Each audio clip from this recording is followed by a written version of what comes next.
Welcome, beloved friend.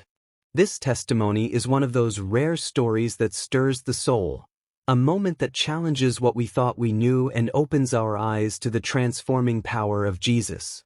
As you watch, take a moment to let each scene sink in. Feel the weight of the story, the breakthrough, and the undeniable grace that changes everything. We'd love to hear from you. Tell us where you're watching from and share how this journey speaks to your heart. Your thoughts, reactions, and reflections help spark the kind of conversations that inspire faith, healing, and deeper understanding. My name is Zakiya, and I was only 13 when my father told me I would be getting married. I didn't understand what that really meant. In our small town outside Lahore, girls like me were supposed to help their mothers cook, fetch water, and go to school when we could. But one afternoon, my father called me into the room and said quietly, "Your cousin will marry you next week." His voice sounded proud, like he had done something good for the family. I just stood there, confused. I wanted to ask why, but I knew girls were not supposed to ask questions. On my wedding day, everyone celebrated except me. My mother's eyes were full of tears as she dressed me in a heavy red gown covered with gold threads. The music played loudly, people laughed and danced, but inside me there was silence. My hands shook when I saw my husband, a man almost 3 times my age. He looked at me like I was already his property. That night, I felt pain, fear, and shame that words cannot describe. I didn't understand why a child like me had to live like this. After the wedding, my new life began. Every morning before sunrise, I cooked, washed clothes, and cleaned the floor. I tried my best to please him, but nothing was ever enough. He shouted, sometimes hit me, and told me I was useless. I cried quietly into my pillow so nobody would hear. I missed my mother's gentle hands. I missed my little brothers. I missed being free. One day, when I accidentally burned the bread, he said I could no longer visit my parents. He locked the door and told me I belonged only to him now. That day I felt my heart break completely. I thought maybe God had forgotten me, or maybe he never loved me at all. But deep inside, a small voice whispered, "There is more to life than this."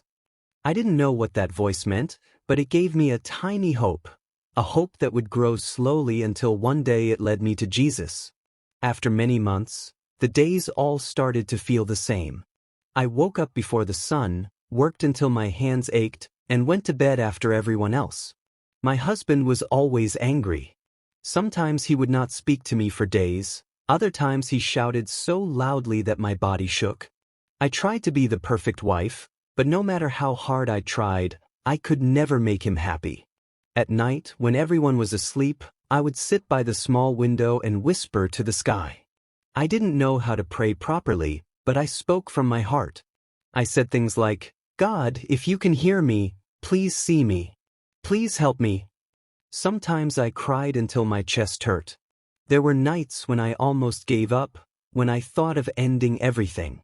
But something always stopped me, a quiet thought that said, "Wait, don't give up yet." One evening, I saw a young woman pass by our house carrying a bag of books. She often smiled and greeted people kindly. Her name was Martha, and she was a teacher at the small school down the road.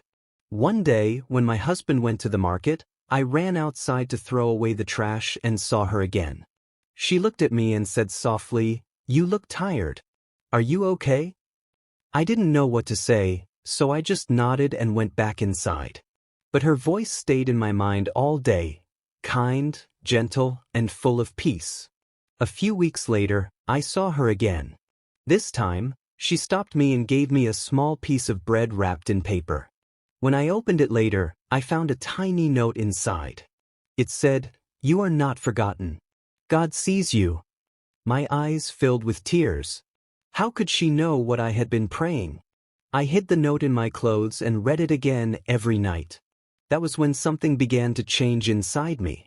I didn't know who her God was, but I started to talk to him more. When I cried, I felt like someone was listening. When I whispered my pain, I felt like someone cared. I didn't understand it yet, but that was the beginning of God reaching out to me in my darkness. The days that followed were still hard, but now, I had something small to hold on to, the note Martha gave me. Each time I looked at it, my heart felt a little lighter. It was the only thing that reminded me I was still alive, that maybe God truly saw me.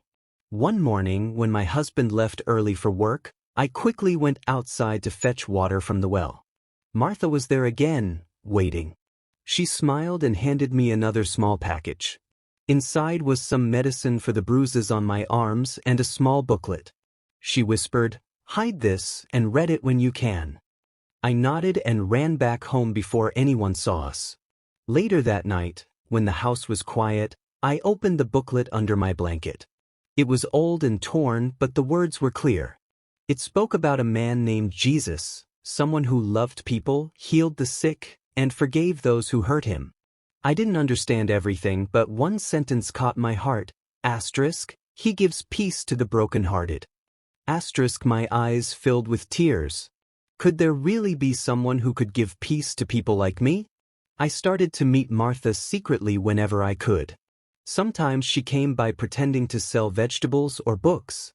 She never stayed long, but each time she left, she told me something new about God, that He loves everyone, that He cares for the weak, and that He listens even when we whisper. I told her, "But I'm not good. I'm not clean. I'm just a poor wife with nothing." She smiled and said, "Zacchaeus, God loves you not because of what you do, but because of who He is." Those words stayed in my mind for many nights. When my husband shouted or when I felt like running away, I would repeat them quietly. I didn't fully understand, but I started to believe that maybe God's love could reach even someone like me. One night, I sat by the window again. I looked at the stars and whispered, "If you are real, show me." I didn't hear a voice, but I felt something, a warmth deep inside my chest, like someone was holding me. I knew something had changed. That night, I slept peacefully for the first time in years. If you haven't subscribed yet, we'd be truly honored to have you join this growing family of faith and reflection. Every new heart adds something beautiful to our community. As you listen to this powerful testimony of transformation, we'd love for you to be part of the conversation. Share where you're watching from and what stands out to you in this journey. Your thoughts and reflections aren't just comments. They help shape a genuine dialogue around experiences that have the power to change lives. A few months passed, and I continued to meet Martha in secret whenever I could. She never forced me to believe anything. She just listened, prayed quietly, and told me stories about Jesus. The more I listened, the more my heart began to change. I started to feel like I was not alone anymore. I learned to whisper small prayers before sleeping. Sometimes I didn't even use words. I just sat quietly and felt peace in my heart. But not everything became easy. One evening, my husband came home angry. Someone had told him they saw me talking to a woman near the well. He shouted and accused me of bringing shame to his name. I tried to explain, but he didn't want to hear anything. He threw the small booklet Martha had given me into the fire. I cried as I watched it burn. My only hope, my secret treasure, turned into ashes before my eyes. That night, he locked me in the room and said he would teach me a lesson in the morning. When the house became quiet, I sat on the floor and cried until I had no strength left. My heart felt broken again. But as I wept, I suddenly remembered one thing Martha had told me: even in the fire, God is still there. I repeated those words again and again. Then I felt a calmness I couldn't explain. It was like someone was sitting beside me, telling me I was safe. He revealed to me that no one could burn His love, and no one could lock Him out of a room. I didn't see anyone, but I knew I wasn't alone. I lay down on the cold floor and whispered, "Thank you." My tears that night were not only from pain but also from something new, strength. A strength I didn't know I had. When morning came, my husband looked surprised to see me calm. He shouted again, but I didn't answer in anger. I just looked at him and said quietly, "God is watching us." He turned away and left the room. That day, I realized something powerful. No matter what he did, he could not control my heart anymore. God had started to live there. After that night, something inside me changed forever. I was no longer the same frightened girl. I still lived in the same house, did the same chores, and faced the same harsh voice, but now I carried a quiet strength that no one could see. I kept remembering the peace I felt that night. It was real. It gave me courage. Martha noticed the change when we met again. She smiled and said, "Zacchaeus, when you talk to God, He listens. He will guide you when the time comes." I didn't know what she meant, but I held those words in my heart. One afternoon, my husband left to visit his friend in another village. He said he would return the next morning. That evening, while washing clothes by the back door, I saw Martha standing near the well again. She looked serious this time. She told me in a low voice that she had spoken to a woman who helped girls in danger. They could take me somewhere safe, but I had to decide quickly. My hands began to shake. I wanted freedom, but fear filled my heart. What if I was caught? What if they punished my parents for helping me escape? That night, I couldn't sleep. I sat by the small window again and prayed silently. I didn't know what to say, so I just whispered, "Please, show me what to do." After a long moment of silence, I felt that same warmth again, stronger this time. It was as if He let me know that it was time, that He would go with me wherever I went. I took that as my answer. Before the first light of dawn, I packed only one dress, some bread, and the small burnt corner of the booklet that I had saved from the fire. My heart pounded fast as I stepped out quietly. The streets were still empty, and the air was cold. I met Martha near the well, and she held my hand tightly. "We must hurry," she said softly. We walked for hours, hiding whenever we heard footsteps. My feet were bleeding, but I didn't stop. I felt both afraid and free. For the first time in my life, I was walking toward hope. I didn't know where we were going, but I believed that the God who found me in my darkness would not leave me now. By evening, we reached a small house surrounded by trees. Martha said gently, "You are safe here, Zacchaeus." When I stepped inside and sat down, I burst into tears, not from pain, but from relief. I knew that my old life was gone, and a new one was beginning. That night, I slept without fear. For the first time, I dreamed not of pain, but of peace. When I woke up the next morning, sunlight was coming through the small window. The sound of birds filled the air, and for a moment I just lay there, listening. I wasn't used to silence without shouting. For the first time, I felt safe. The house I was in belonged to an older woman named Rahila. She helped girls like me who had run away from early marriages. Her voice was kind, and her smile reminded me of my mother's. She gave me food and clean clothes. As I ate, tears rolled down my cheeks. I couldn't remember the last time someone had served me food without anger. Rahila told me I could stay as long as I needed to, but I should be careful. My husband might come looking for me. The thought made me tremble, but I remembered what God had revealed to me that night, that He would never leave me. I repeated that in my heart until the fear grew smaller. Martha came to visit often. She brought me a new Bible, small and simple, in Urdu. She said it was a gift from people who prayed for girls like me. I held it in my hands as if it were something holy, because it was. I couldn't read well, but Martha began teaching me slowly. She showed me how to read the story of the woman who suffered for 12 years and was healed when she reached out to touch Jesus' clothes. When she read that, I felt my eyes fill with tears. I felt as if that woman was me. One evening, while reading with Martha, something deep happened inside me. As she explained how Jesus forgives sins and gives new life, I felt warmth rising in my chest. He let me know that He loved me, not because of what I had done, but because of who I was to Him. I cried quietly, but it was not out of sadness. It was a cry of freedom. That night I whispered, "I believe." Since then, every morning, I started my day with a small prayer, even if I didn't know the right words. I thanked Him for saving me, for finding me, and for giving me a new start.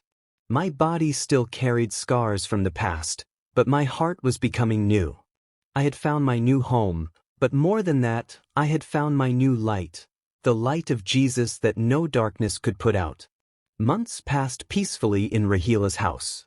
I was learning to read better, learning how to sew, and even helping other girls who came after me. Each day felt like a small step toward healing. I laughed again, I sang softly when I worked, and sometimes I even helped Martha teach reading lessons. For the first time in my life, I felt like I belonged somewhere. But peace doesn't mean the past forgets you. One afternoon, while we were cooking together, we heard a knock at the door. Rahila went to open it, and I heard a deep, familiar voice asking questions. My heart froze. It was my husband. He had found me. I quickly hid behind the curtain, my hands shaking. My mind raced with fear. I thought about the times he had hit me, about the long nights of crying, and about the pain I had left behind. Rahila spoke calmly to him, pretending not to know where I was. She told him that no one by my name lived there. But he didn't believe her. He shouted, pushed the door, and demanded to search the house. I prayed silently, "God, please protect me." At that moment, as I crouched in fear, I felt a peace settle over me again, the same peace that had filled me that night when I was locked in the room. He revealed to me that no one could take away what he had already, but from faith. I whispered, "Thank you, Jesus, for saving me again." From that day, I decided I would no longer live in hiding.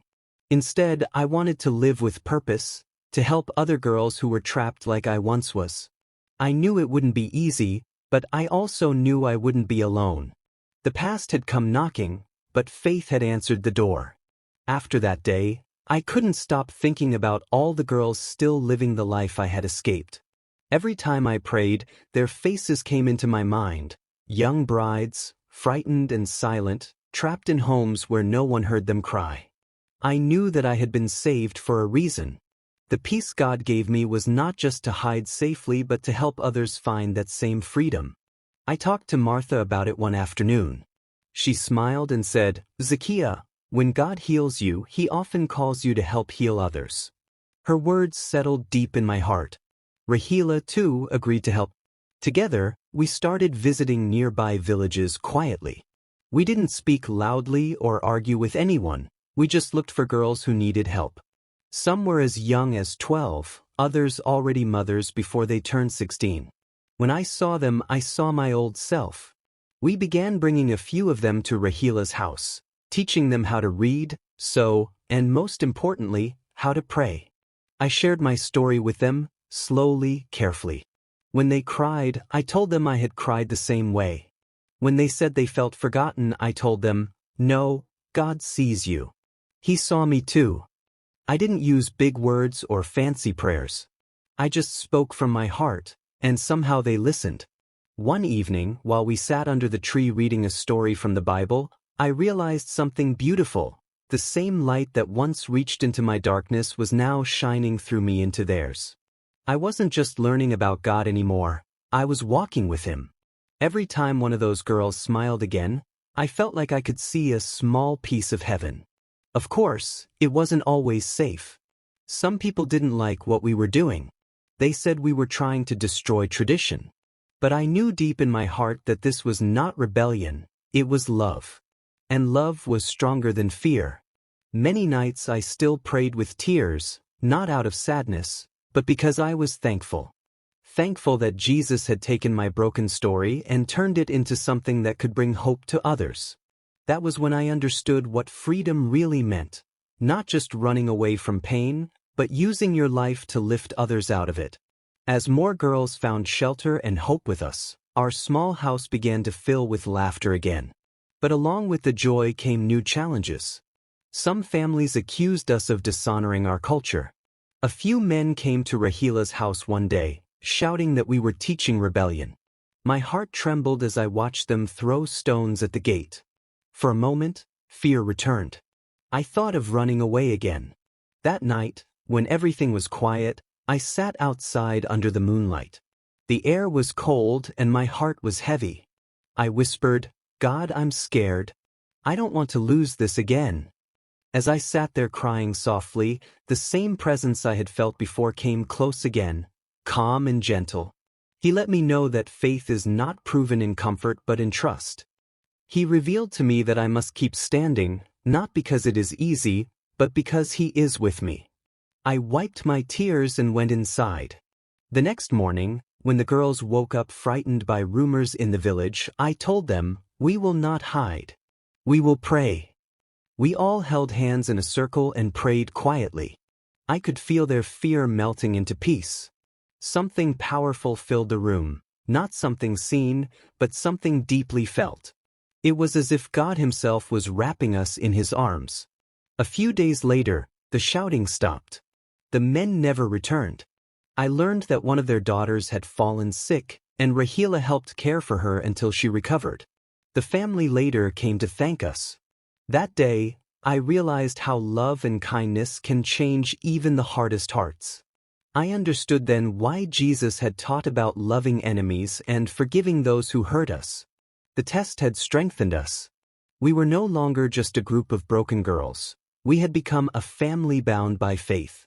I learned that courage was not about being fearless. It was about trusting God even when you are afraid. That night, I looked at the sleeping faces of the girls and whispered, "Thank you for turning my pain into purpose." And deep inside, I knew that my journey was far from over. It was only the beginning of a life God Himself was shaping. It has been many years since the day I ran away from that dark house. Today, when I wake up, I see young girls smiling, learning to read, and praying without fear. Some of them have started new lives, working in small shops or helping others like we once did. Every time I see their joy, I remember the 13-year-old girl I once was, frightened, lost, and crying out in the night. I thank God that He heard me.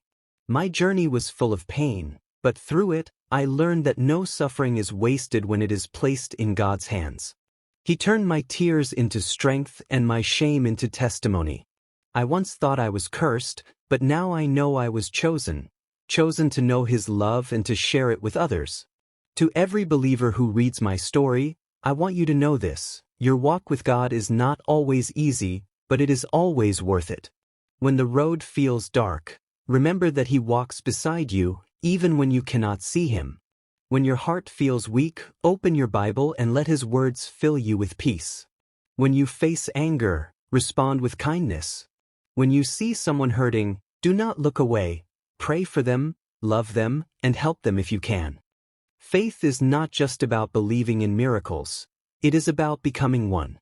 Every act of love you show, every prayer you whisper, every time you forgive, it shines light into someone's darkness. That is what Jesus did for me, and that is what He wants us to do for others. Sometimes I still think of the nights I cried in fear, but now those memories remind me of how far God has brought me. He found me under the yoke of child marriage and carried me into freedom. He taught me to forgive my past, to love my enemies, and to live for others. So, if you ever feel like your pain is too heavy, remember my story. Remember Zacchaeus, the girl who once thought God had forgotten her, but later found out He had been holding her all along. Hold on to your faith. Pray. Love one another. Study His Word. And never forget, even in your darkest hour, you are never alone.